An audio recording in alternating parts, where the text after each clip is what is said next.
Terima kasih telah bergabung dengan saya. Hari ini kita akan belajar mengenai kelas dan objek. Ini part kedua. Ya, jadi sebelumnya kita sudah belajar mengenai apa itu kelas dan apa itu objek. Namun pada sesi kita hari ini agak sedikit lebih berbeda ya. Ada beberapa goal yang akan kita pelajari hari ini. Nah, yang pertama itu mengenai objek ya sebagai parameter. Jadi kita sudah pernah belajar juga bahwa ketika kita create function ataupun prosedur, biasanya sudah pasti ada parameter. Nah, parameter itu bisa bertipe integer atau float, atau juga bisa tipenya adalah integer array seperti itu. Nah, nanti di Java sendiri ya, kali ini kita akan belajar bagaimana sih menggunakan objek ya sebagai parameter. Nah, yang kemudian yang kedua kita akan belajar mengenai argumen passing ya. Ini sebenarnya mirip ya dengan kita yang sudah kita pelajari ya, calling by value dan calling by reference. Jadi basically kita ini untuk by reference ya tentunya itu fokusnya bagaimana kita mengupdate ya atau kita mengcustomize isi dari si objek ya. Nah, otomatis nanti metode-metode yang menggunakan objek yang sama akan juga terdampak seperti itu ya. Kemudian kita akan belajar mengenai returning objects ya. Kalau kita bahasa sih ini disebut dengan function. Function itu sudah pasti ada return value. Namun di Java namanya method. Method juga punya return value juga ya. Kalau seandainya dia tidak bersifat void seperti itu. Nah, kemudian kita akan belajar basic inheritance. Nah, basic inheritance ini merupakan salah satu core dari OOP. Ya, selain polymorphism, ada juga masalah interface dan lain sebagainya. Jadi saya harap Anda itu bisa benar-benar mengerti apa sebenarnya konsep dari inheritance itu sendiri. Ya, jadi inheritance itu sendiri juga ya untuk yang ini sangat sering sekali ditanya ketika Anda mau melamar pekerjaan. Kemudian yang poin kelima kita akan belajar mengenai access specifier ya, ada masalah public, private dengan protected. Di minggu lalu kita sudah singgung-singgung ya sedikit tentang apa itu public, apa itu protected dan apa itu private. Dan di sini kita akan lebih detailkan lagi. Kemudian di minggu depan akan lebih kelihatan ya penggunaan dari public itu bagaimana efeknya. Kemudian kalau kita menggunakan private juga bagaimana efeknya dan lain sebagainya. Kemudian ada masalah static keyword ya. Static ini ada static variabel, ada static method, dan ada static yang namanya block dan lain sebagainya. Itu ada semua di Java. Nanti kita akan lihat kapan sih kita menggunakan static ya, atau apa implikasinya kalau kita seandainya menggunakan static keyword. Kemudian yang terakhir kita ada belajar mengenai nested class dan inner class. Sebenarnya ini ya mirip-mirip ya, nested dan inner class. Nanti kita akan lihat juga ya kapan sebenarnya kita menggunakan inner class ataupun nested class. Oke, langsung aja kita ke kontennya. Nah, jadi seperti sudah Anda ketahui ya sebelumnya, kalau kita di C kemarin, misalnya kita membuat function ya, misalnya katakan integer ya, integer tambah seperti ini. Nah, kemudian ada misalnya integer A sebagai parameter pertama, kemudian ada integer B sebagai parameter kedua, kemudian kita ingin mereturn hasil penjumlahan, maka kita bisa buat seperti ini. Nah, ini namanya return ya, return. Dia akan mengembalikan apa? Mengembalikan output dari proses yang ada di dalamnya ini. Seperti itu. Apapun Anda buat sini, dia akan di return. Nah, kalau di Java itu ada yang namanya return object ya. Jadi lagi-lagi ya, objek itu kalau bisa saya ulas kembali terdiri dari state dan behavior. Jadi kalau kita namanya return object, beberapa attributes ya ataupun juga methods dapat kita akses ya, dapat kita akses.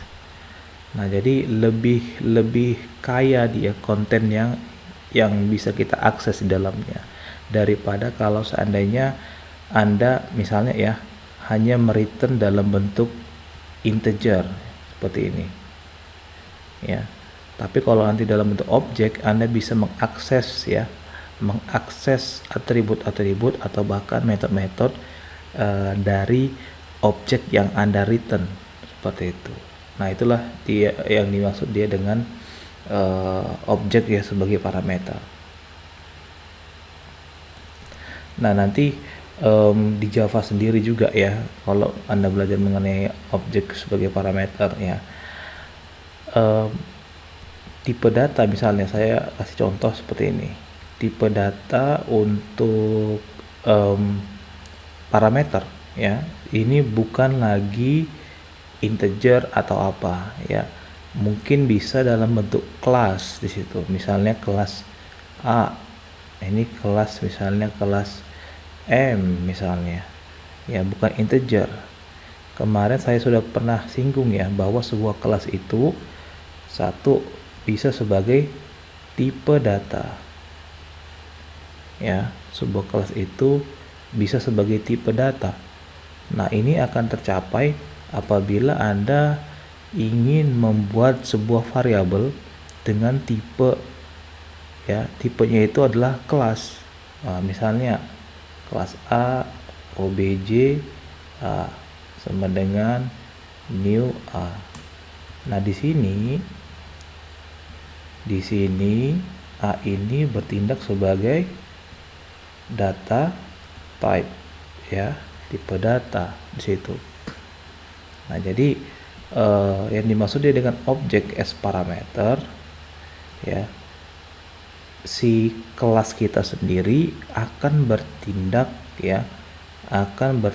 sebagai tipe data dia di sini. Seperti itu ya.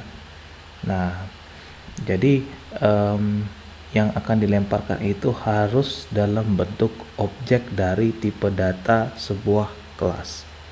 Itulah dia. Nah, karena Anda akan melemparkan objek ya sebagai parameter, return type-nya mungkin mungkin bisa yang lain, mungkin bisa dalam bentuk integer atau dalam bentuk float, tergantung bagaimana konteksnya, bagaimana permasalahan yang ingin Anda solve, seperti itu ya. Tadi yang di awal-awal saya sampaikan bahwa ini kita masih warming up ya, jadi di awal-awal saya kasih tahu di bahasa si kemarin bagaimana membuat function yang berparameter dan juga punya return ya, seperti ini ya. Asumsi tipenya adalah yang ingin kita return dalam bentuk integer ya. Kemudian parameter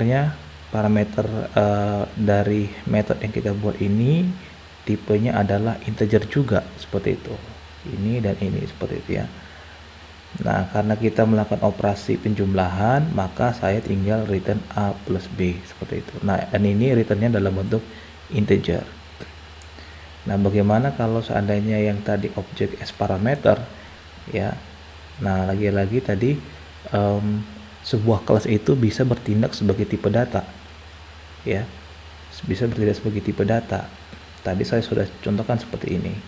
Nanti A ini akan taruh di sini, misalnya A ya, kelas A atau kelas M lah, bisa taruh di sini, begitu ya.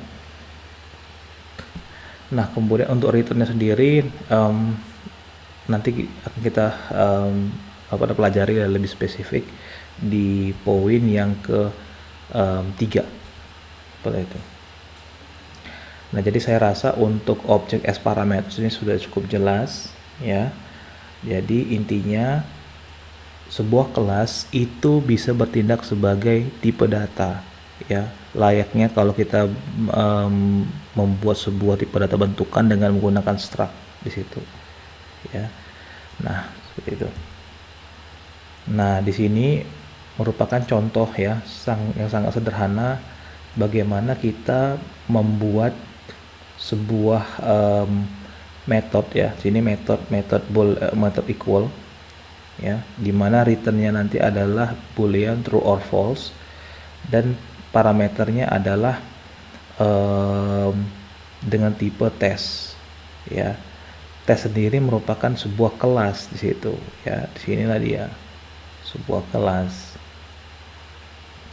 Nah, jika ada pertanyaan, Pak, bisa nggak kalau seandainya ini kan kasusnya method equal itu berada di dalam kelas tes seperti itu, bisa nggak dari tipe data kita ini misalnya dari kelas M ya? Bisa, jawabannya sangat bisa seperti itu. Intinya adalah sebuah kelas dapat bertindak sebagai tipe data, itu aja ingat. Nah, karena kita sudah kita menggunakan tes ya sebagai tipe data, artinya dia itu adalah si O ini bertindak sebagai objek ya kan, sebagai objek di sini. Oleh karena itu kita bisa mengakses beberapa atribut di dalamnya. Nah, di sini atributnya A ya, atributnya A. Kemudian di sini juga ada atributnya B. Nah, kita akan melakukan proses pengecekan ya, apakah A sama dengan A yang berasal dari sini dan B sama dengan B, seperti itu. Nah, inilah contoh bagaimana kita membuat sebuah metode yang parameternya adalah bertipe objek ya. Nah, bertipe objek itu apa maksudnya? Yaitu kelas sendiri seperti itu. Jadi sebuah kelas dia merupakan blueprint ya, blueprint dari sesuatu hal atau objek seperti itu ya. Objek sendiri itu apa? Objek itu terdiri dari state dan behavior seperti itu. Makanya di sini O bertindak sebagai parameter namun di objek gitu ya. Nah, jadi saya rasa sudah sangat jelas di sini. Nah, di sini bagaimana cara kita menginstansiasi sebuah objek dari sebuah kelas.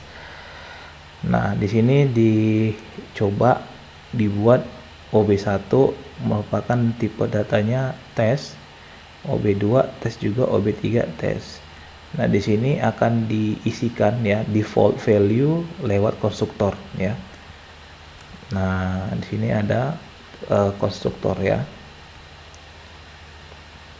Nah, kemudian di sini akan dilakukan pengecekan apakah si OB1 sama dengan OB2.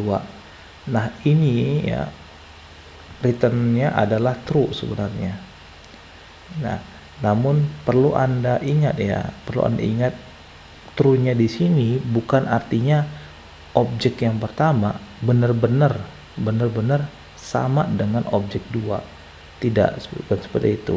Karena di pengimplementasian equal di sini ya, OB1.equal, dia hanya melakukan pengecekan apakah si A sama dengan A ya. A yang dari OB1 ini kan A, ini A, ini B, ini A yang dari OB1 apakah sama dengan A dari si B OB2 seperti itu. Nah, jadi sebenarnya equalnya di sini ya, returnnya true ya, meskipun true bukan benar-benar sama ya, secara harfiah bukan benar-benar sama ya. Nah, kalau benar-benar sama, si ini akan mengakibatkan namanya object reference yang kemarin kita akan ubah ya, kita ubah value di OB1, otomatis OB2 akan terdampak atau juga sebaliknya. Nah, oleh karena itu saya sampaikan tadi ya, di sini true hasilnya meskipun true bukan artinya sama. Di sini hanya mengecek apakah value-nya sama ya. Di sini. Nah, karena value-nya sama, otomatis return-nya adalah true ya. Dan untuk yang kedua, karena value-nya juga berbeda ya. Yang satu adalah 11 dan 2, ini A dan B. Sedangkan yang di OB3 hanya itu sendiri adalah -1. Untuk yang B sendiri adalah -1. Otomatis ini return-nya adalah false seperti itu. Ya. Nah, Jadi tidak hanya metode-metode aja yang bisa memiliki parameter, namun konstruktor juga bisa memiliki parameter yang uh, bertipe objek seperti itu. Bisa. Nah, jadi kemarin saya sudah pernah sampaikan bahwa sebuah konstruktor itu merupakan metode yang sangat spesial karena dia akan dieksekusi pertama sekali ketika kita melakukan instansiasi sebuah objek dari sebuah kelas seperti itu. Nah, kemarin juga sudah saya singgung bahwa konstruktor itu bisa berparameter. Nah, apabila dia sudah berparameter, artinya kita sudah melakukan overloading konstruktor. Ya. Nah, jadi di parameter jadi di konstruktor ini ya dicontohkan satu parameter yaitu OB, tipenya adalah box ya di situ. Jadi dengan adanya ya parameter seperti ini di kita itu bisa melakukan inisialisasi ya atau memberikan nilai awal dari masing-masing atribut seperti width, height, dan depth seperti itu ya. Jadi ketika kita melakukan proses instansiasi, contohnya di sini box mybox 1 sama dengan bla bla bla bla, artinya dia akan dihit sebuah konstruktor yang memiliki 3 buah parameter. Manakah itu? Jawabannya adalah di sini box ini. Nah, ini dia. Akan dihit yang pertama sekali ini, seperti itu. Ini yang pertama. Ya, akan di set nilainya. Kemudian ketika kita mainkan yang line kedua, maka di sini akan di hit adalah yang ini seperti itu. Ini yang kedua. Dan yang terakhir untuk satu parameter ya, satu parameter 7 kita akan memainkan konstruktor yang ini seperti itu. Ini yang ketiga. Ya. Ini yang ketiga. Nah, dan yang terakhir di sini kita akan meng-create variabel dengan tipe box, namun kita akan menghit yang namanya konstruktor yang memiliki parameter objek ya, objeknya dalam bentuk box, maka akan dihit yang ini seperti itu di sini ya, di sini. Nah, oleh karena itu, karena semua sudah di set ya, set nilai awal, maka di sini kita tinggal invoke ya, di invoke volume 1 lewat objek mybox 1, di invoke yang volume lewat mybox 2 dan seterusnya.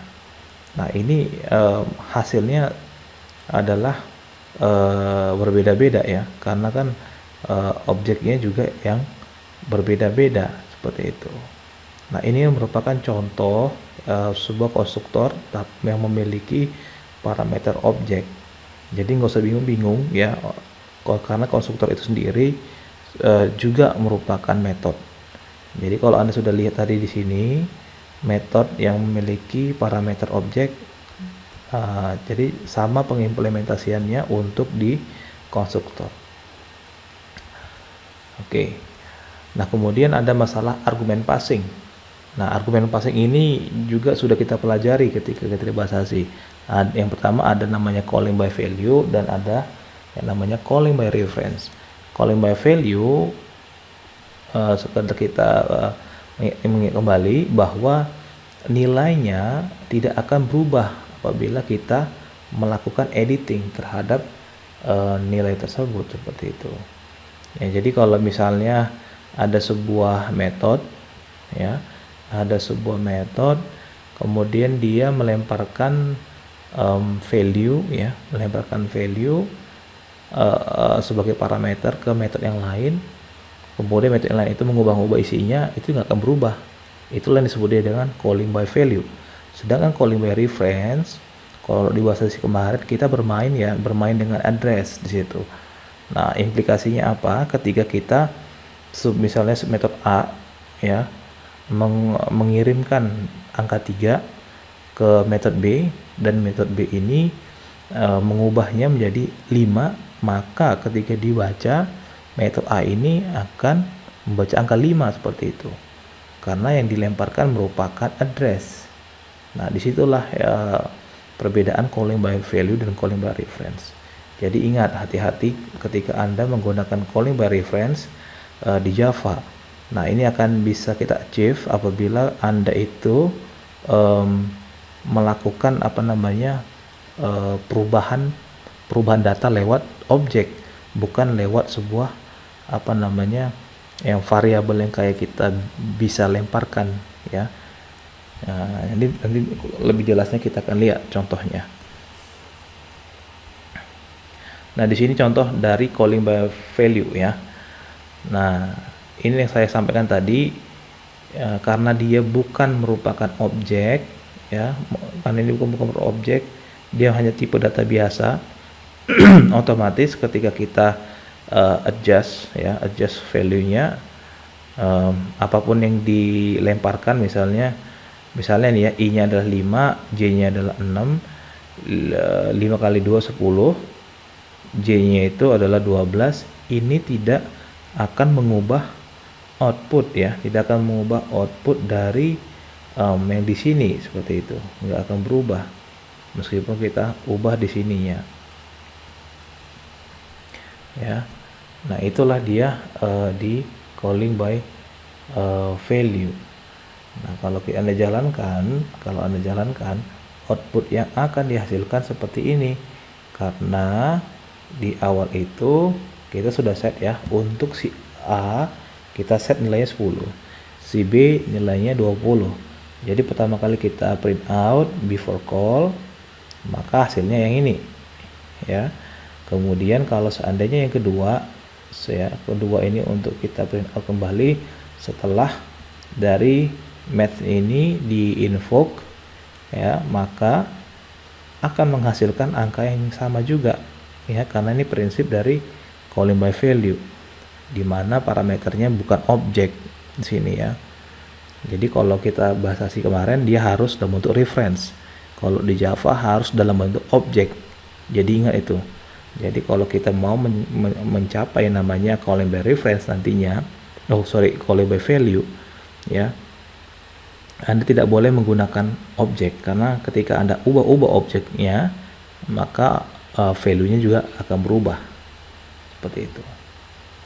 Nah, ini adalah contoh dari calling by reference, di mana parameternya itu adalah objek ya, dengan tipe test di sini tadi ya.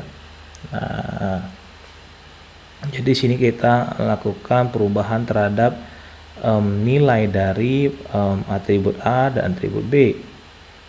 Nah, karena kita ubah, misalnya di awal-awal kita set ya angkanya 10 dan angkanya 20, maka before call ya dicetak 10 dan 20. Nah, kemudian yang di sini kita invoke lah dia si math-nya ini ya. Nah, kemudian kita lakukan perkalian. A tadi adalah 10, 10 kali 2 adalah 20. Nah, ini akan ditiban angkanya ya menjadi angka 20. Kemudian tadi si B adalah 20 dibagi 2 adalah 10.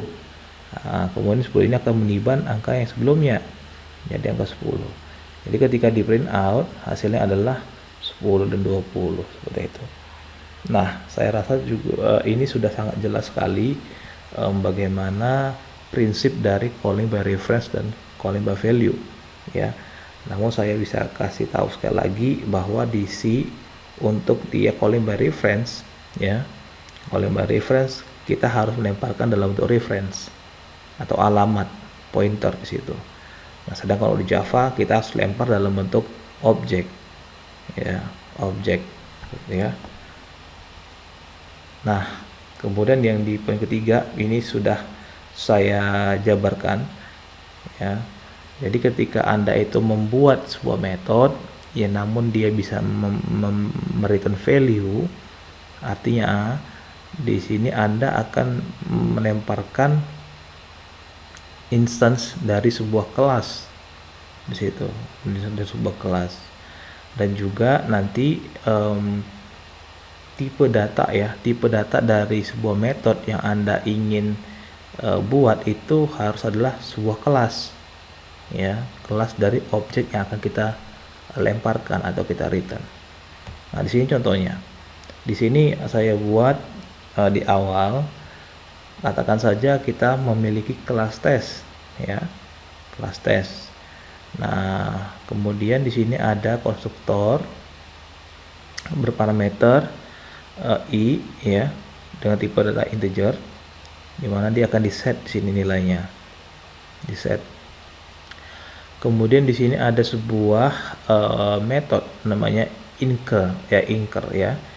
Dan juga tipe metode tersebut adalah tes, ya, tes.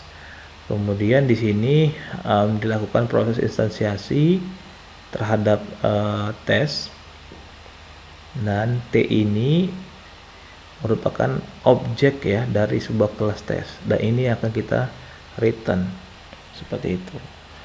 Nah, jadi kalau ada pertanyaan, bisa nggak Pak kita menggunakan tipe data dari kelas lain, misalnya buku, ya, sangat bisa seperti itu. Atau kita mungkin mobil juga sangat bisa. Nah, jadi di sini kalau misalnya ada nama kelasnya itu dari sebuah metode, maka dia sudah pasti bertindak sebagai tipe data. Jadi nggak usah bingung-bingung, kok bisa ada nama kelas tes padahal di sini adalah nama metode. Nah, jadi tes ini bertindak sebagai data type, seperti itu, tipe data, ya.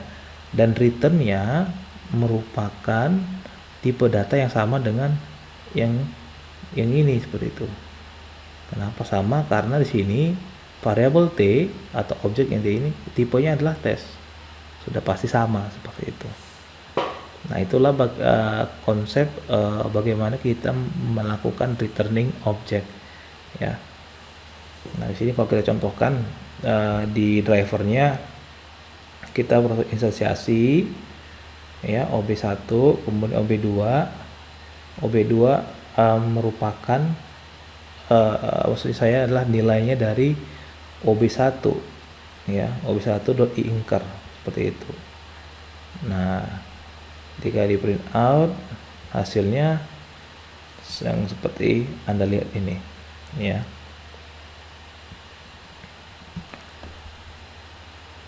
Nah, kemudian di Java, ya, di Java sendiri tadi sudah saya sampaikan ada mengenai inheritance. Jadi inheritance ini merupakan jantung, ya, salah satu jantung dari konsep OOP. Selain ada masalah polymorphism, ya, ada juga masalah abstrak, ya, abstraksi dan lain sebagainya. Nah, jadi apa sih sebenarnya inheritance itu? Nah, prinsipnya sama seperti di dunia nyata. Anda merupakan anak dari orang tua Anda, seperti itu, di mana segala sesuatunya hampir saya bisa bilang 80% apa yang ada di rumah Anda bisa akses.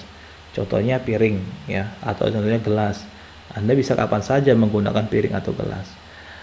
Namun ada kalanya benda-benda yang ada di rumah Anda itu tidak dapat diakses. Mungkin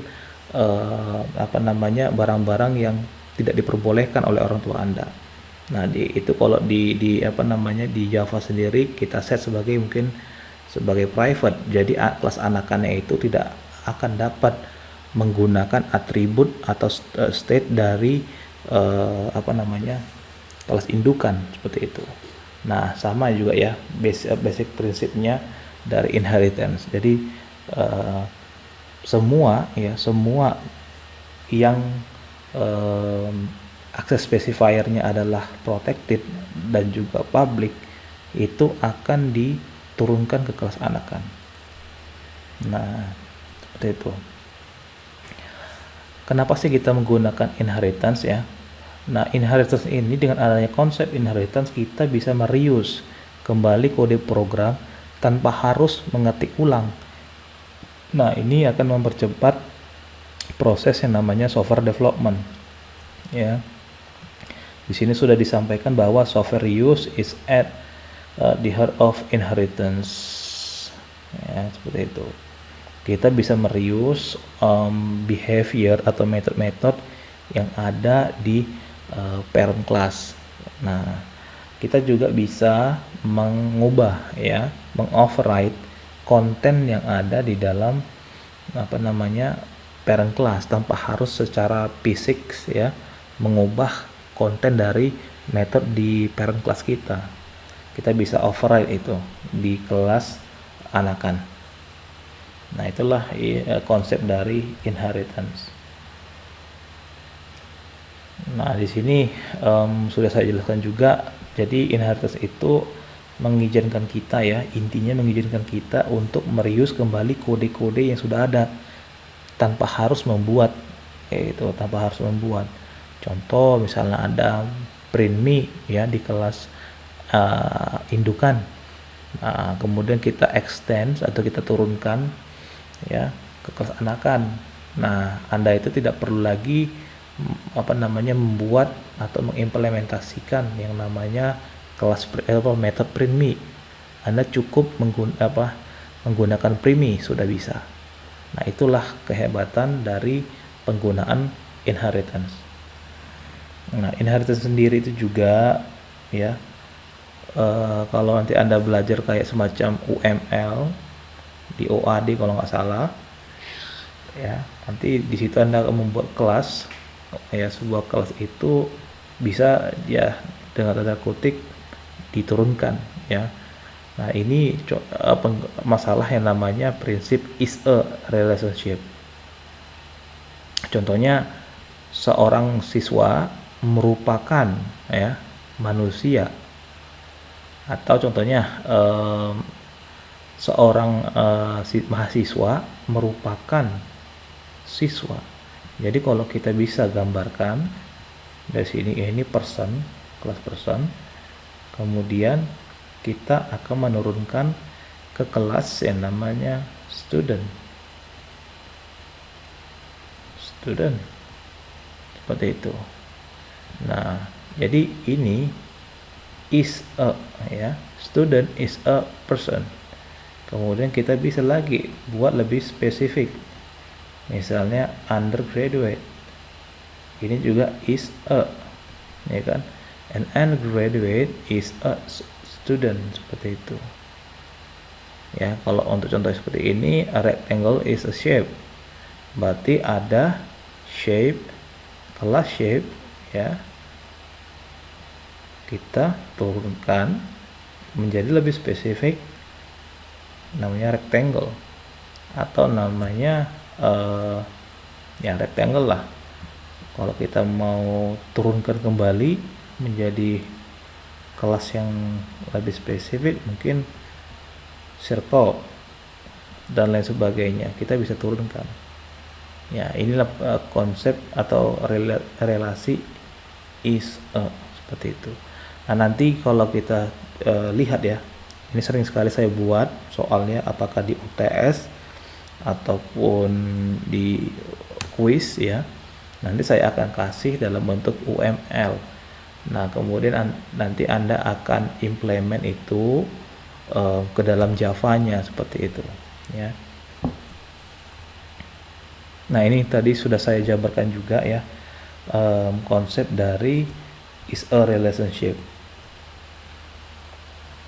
Nah, ini diagram ya, diagram dari, kalau Anda lihat di UML, nanti Anda akan dapatkan ya mungkin di semester ini juga ya, mengenai creating dari kelas diagram.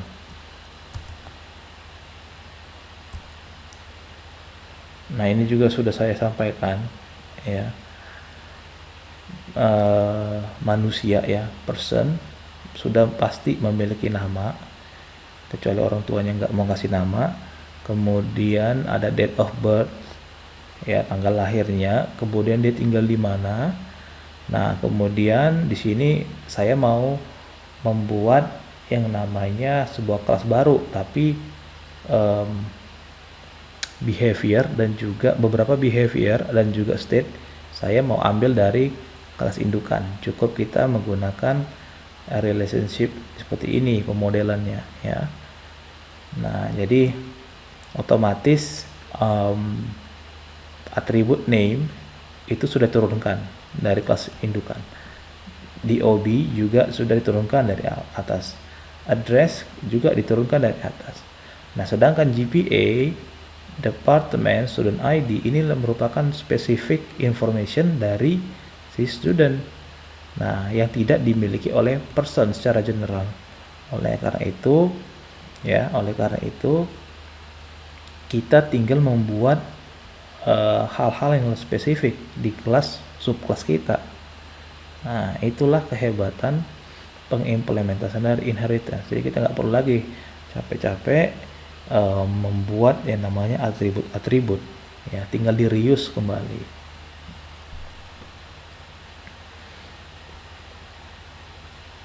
Nah, inilah dia. Oke.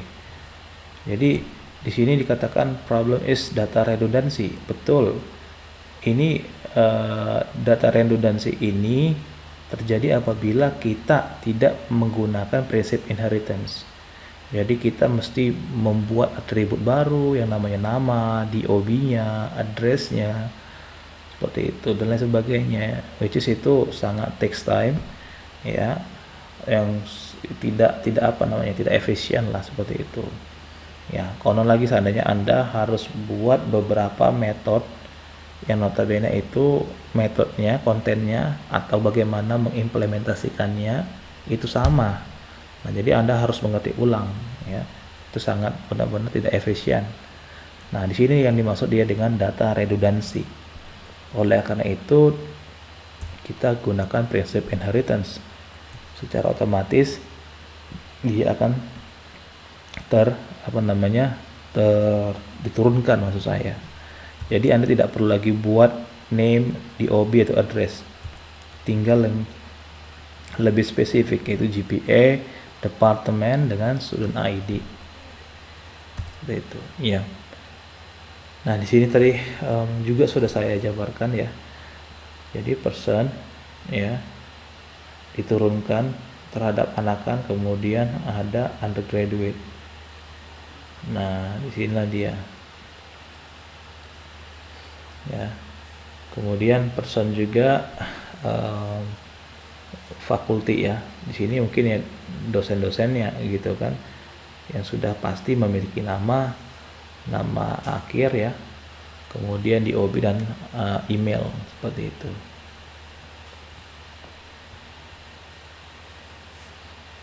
Nah, jadi kalau kita ingin melakukan inheritance, kita ingat ya, kita harus menggunakan kata kunci extends dengan S. Saya ulang sekali lagi, kalau Anda mau membuat inheritance, Anda menggunakan kata kunci extends. Jangan Anda hilangkan S-nya, karena tidak akan jalan seperti itu. Nah, kemudian di Java Anda harus ingat bahwa tidak support yang namanya multiple inheritance. Ya. Jadi kalau kita di manusia kan ada orang tua, ibu, kemudian ada bapak, diturunkan menjadi Anda seperti itu. Nah, ini nggak applicable untuk di Java. Java itu ya cuma satu orang tuanya seperti itu. Kalau kita mau inheritance. Misalnya tadi kelas mobil, ya, kita mau turunkan menjadi lebih spesifik. Ada mobil balap, ada mobil angkot, misalnya ada mobil pribadi dan lain sebagainya, ya.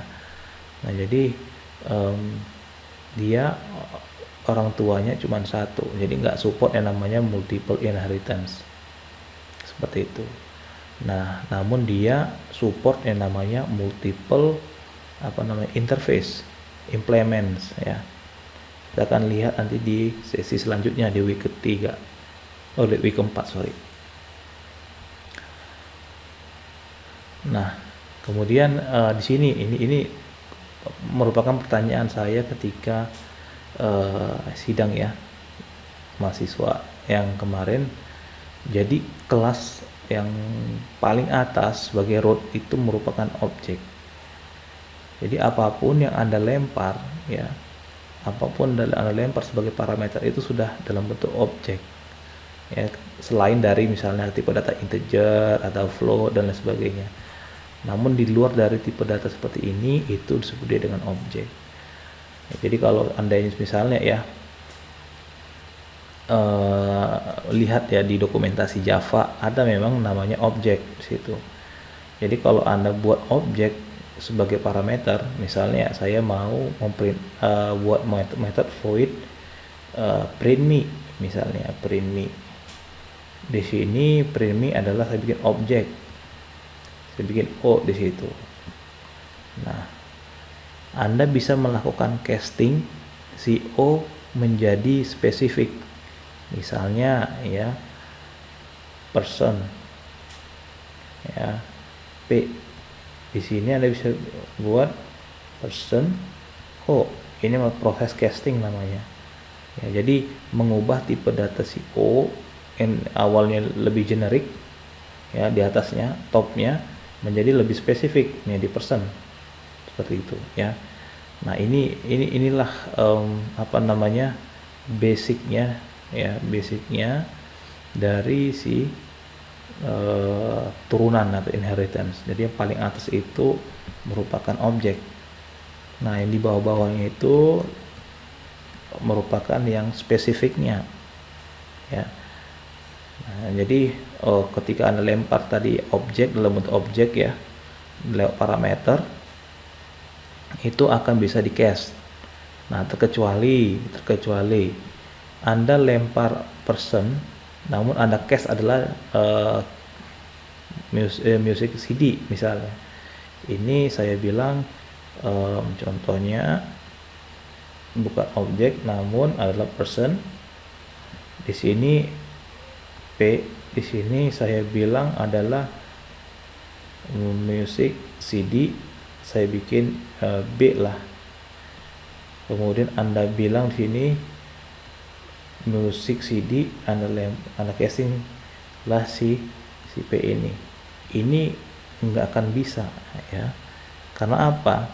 Karena dia posisinya satu level seperti itu ya, di satu level. Dan juga apa namanya ya, tidak ada hubungan ya, hubungannya hanya lewat objek seperti itu. Jadi kalau Anda itu ya, ini masalah casting ya, kalau Anda itu mau pingin casting usahakan yang parameter yang akan Anda lemparkan itu merupakan indukannya seperti itu. Nah contohnya seperti ini, Anda mau lempar person sebagai parameternya di sini. Nah kemudian Anda pingin casting menjadi faculty, itu bisa. Jadi konsepnya adalah faculty misalnya F, kemudian faculty Anda cast lewat P seperti ini. Ini bisa karena Anda melihat indukannya apa di itu. Jadi kenapa saya bisa bilang bisa, karena ya kayak orang tua kita, Anda itu bisa diwakilkan ya lewat orang tua seperti itu. Jadi kalau misalnya ya realnya adalah kalau misalnya kemana-mana ya orang tua Anda kemana-mana, kemudian ada sahabat Anda melihat orang tua Anda, pasti yang dibayangkan adalah Anda, bukan orang tua secara langsung gitu. Jadi bisa diwakilkan lah istilahnya seperti itu. Nah di sini ada masalah implikasi dari inheritance ya. Implikasinya di sini adalah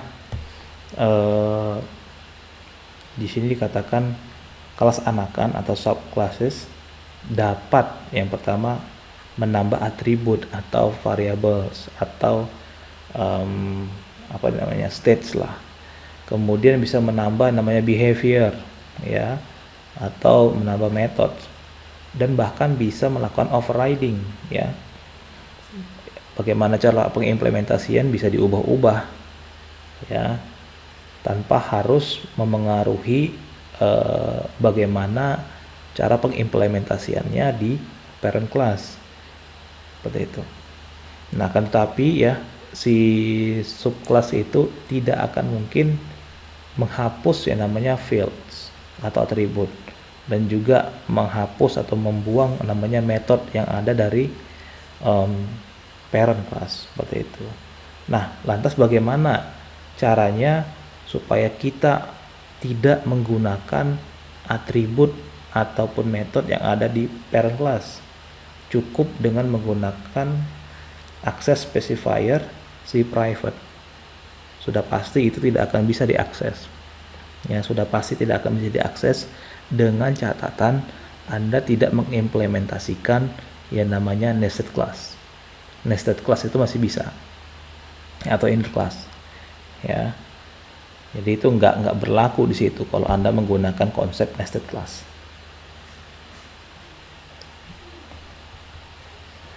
Nah, tadi saya sudah singgung ya mengenai access specifiers. Nah, di Java sendiri sebenarnya ada 3 access specifier.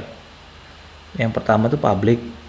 Ya, jadi public itu memungkinkan semua dari kelas dapat mengakses atribut maupun behavior ataupun metode. Nah, kemudian di sini dikatakan terkecuali inner class. Ya. Jadi ketika inner class itu dia nggak applicable lagi meskipun Anda set access specifier-nya sebagai public. Nanti kita akan lihat di sesi poin yang terakhir saya. Kemudian ada private. Nah, namanya juga private. Jadi hak milik kita itu kalau kita set sebagai private nggak akan bisa diakses oleh orang lain seperti itu. Ya. Jadi kalau kita set sebagai private, alhasil atribut atau members ya dari sebuah kelas tidak dapat diakses. Bahkan meskipun Anda inherit juga nggak akan bisa seperti itu. Kemudian di Java ada juga namanya protected. Nah, protected ini hanya ingin membatasi, ya, hanya ingin membatasi siapa-siapa saja atau kelas-kelas mana saja yang bisa mengakses atribut-atribut dari sebuah kelas. Seperti itu. Jadi hanya kelas anakan saja yang bisa mengakses. Nah, inilah masalah access specifier. Dan satu lagi, jika Anda melihat di sini ada namanya friendly. Nah, friendly ini sebenarnya mirip-mirip kayak public ya. Ini tidak akan terlalu mencolok ya. Kapan dia itu friendly, kapan dia itu public. Kalau Anda seandainya tidak menstate di awal sebuah kelas sebagai public, maka by default itu akan sebagai friendly. Ya, jadi kalau Anda sama sekali nggak set sebuah kelas access specifier-nya, maka by default sudah pasti friendly. Nah, friendly ini akan kentara ya kalau Anda membuat yang namanya package. Nah, package ini nanti kita akan lihat di minggu depan ya, penggunaan package. Jadi kalau misalnya ada kelas misalnya A, B, C. Nah, kelas A itu dengan B itu satu package ya. Kemudian kelas C itu di luar package. Nah, kelas A ini tidak memiliki access specifier public misalnya, dan tidak memiliki protected ataupun private. Nah, si B masih bisa mengakses atribut si A ya as friendly seperti itu. Nah, namun si C itu tidak akan pernah bisa ya, tidak akan pernah bisa karena package-nya sudah berbeda. Nah, itu saya sampaikan tadi bahwa ini tidak terlalu kentara, namun akan kentara apabila Anda mengimplementasikan konsep dari packaging di Java. Oke, kemudian ada masalah static keyword ya. Static itu ada 3 ya, sebenarnya 3 lah, 3. Yang pertama itu adalah static data, yaitu variabel itu sendiri. Nah, ini sudah saya sampaikan bahwa ketika Anda memiliki variabel namun dia bertipe statik, bukan tipe ya, ada embel-embel statiknya di depannya, maka otomatis dia itu akan berubah nilainya apabila sebuah metode misalnya yang mengakses variabel tersebut. Nah, implikasinya ke metode yang lain juga akan berubah seperti itu. Ya, itu penggunaan static variable. Nah, jadi static variable ini juga dikatakan sebagai global variable. Kenapa dia global? Karena bisa dikenali oleh lingkup dari di luar yang bukan ya, kalau kita ingat kemarin kita bisa bikin lokal deklarasi ya, deklarasi. Ya, jadi yang di luar dari lingkupnya pun bisa mengakses apabila kita menggunakan static variable. Nah, sama juga untuk static method ya. Nah, static method apabila Anda menggunakan static method, ingat bahwa dia tidak akan pernah bisa mengakses yang namanya non-static method. Apabila Anda menggunakan static method, ya, itu tidak akan pernah bisa mengakses yang namanya non-static method tanpa static. Seperti itu. Begitu pula juga sebaliknya. Non-static method tidak akan pernah bisa mengakses yang namanya static method. Nah, gitu. Lalu ada pertanyaan, Pak, bagaimana seandainya kalau kita lihat di main ya, main program kita kan ada static ya, public static void main. Nah, di situ kalau Anda perhatikan baik-baik, Anda harus ya menginstansiasi sebuah objek dari sebuah kelas kayak gitu ya, untuk bisa mengakses atribut-atribut dari di dalam kelas itu. Namun kalau di dalam kelas itu ada statiknya, maksudnya metodenya, maka Anda tidak perlu membuat yang namanya objek dari kelas tersebut karena dia statik. Ya, langsung saja Anda buat misalnya nama kelasnya tes, kemudian ada metodenya adalah printme. Nah, jadi Anda tinggal langsung saja test.printme tanpa harus creating object seperti itu. Ya. Nah, kemudian di sini ada kata-kata super. Super ini maksudnya adalah mengacu pada member-member yang ada di parent class seperti itu. Jadi Anda bisa memanggil metode-metode yang ada di parent class dengan menggunakan super. Ya, gitu loh. Kemudian di sini ada static block. Nah, static block ini merupakan satu blok ya. Satu blok kode program yang ada di sebuah kelas, dan itu sudah pasti akan dieksekusi pertama sekali juga ya setelah konstruktor. Tapi dia cuma cukup sekali dieksekusi ya. Jadi itulah namanya static block. Nah, nanti kalau Anda belajar lebih lanjut ada namanya sebuah blok yang bisa dieksekusi berulang kali ketika proses instansiasi.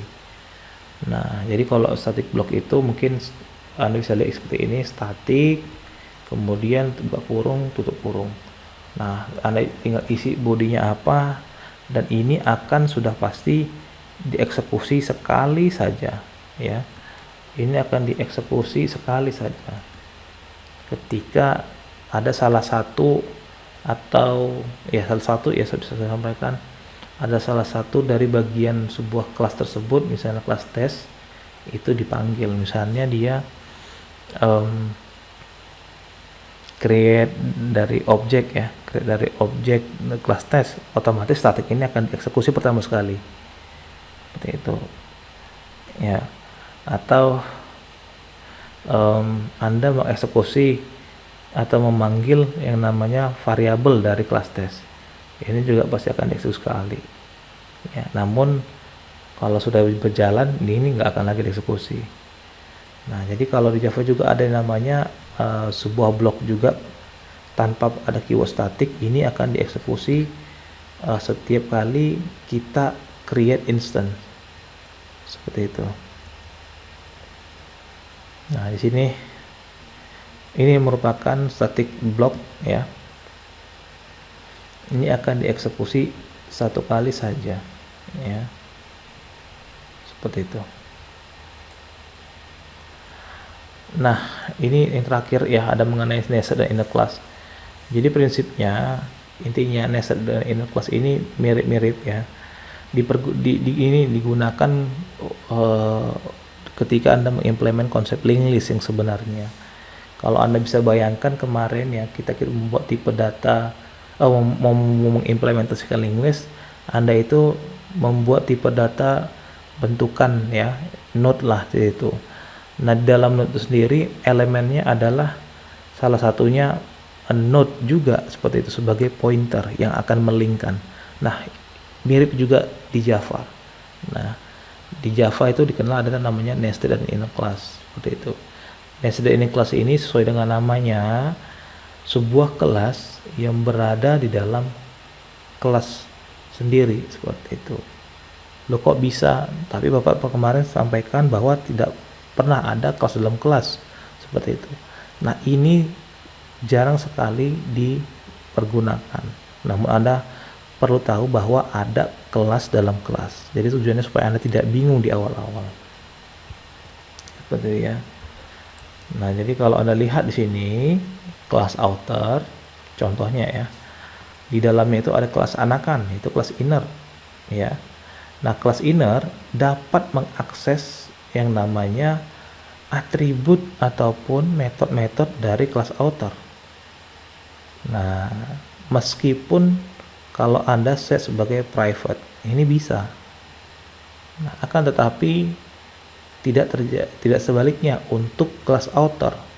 Kelas outer ini tidak akan pernah bisa mengeksekusi atau mengakses yang namanya atribut maupun metode yang ada di dalam kelas inner. Itu nggak akan pernah bisa seperti itu ya. Jadi prinsipnya kayak seandainya barang-barang yang ada di rumah Anda yang dimiliki oleh orang tua, sebagian mungkin bisa ya Anda akses atau Anda pergunakan ya. Sedangkan orang tua mungkin ada kalanya nggak bisa mengakses barang-barang yang dimiliki oleh anaknya ya, secara seperti itu, karena itu privasi Anda mungkin seperti itu. Nah, jadi itulah prinsip dari nested dan inner class ya. Jadi kalau bisa saya ulang sekali lagi bahwa apapun atribut ataupun metode yang ada di kelas ya, pembungkus, saya bilang outer ini kelas pembungkus ya, itu bisa diakses oleh kelas anaknya, bukan kelas anaknya tapi kelas yang di dalam kelasnya ya, atau inner class atau nested class bisa diakses. Namun nggak sebaliknya. Jadi outer itu nggak bisa mengakses, nggak bisa mengakses inner underscore x, nggak bisa, itu kan akan error. Nah, dia harus, jadi bagaimana cara mengaksesnya, harus ya, lagi-lagi prinsip creating object. Nah, untuk bisa mengakses atribut-atribut atau behavior dari inner class atau nested class seperti itu. Nah,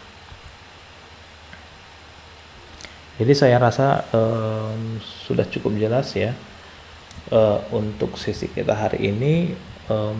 Bila ada pertanyaan silakan Anda ajukan. Bila ada kebingungan juga bisa Anda sampaikan ke saya ataupun lewat WAG ya. Jadi terima kasih buat partisipasi kalian, buat waktu kalian. Selamat beraktivitas.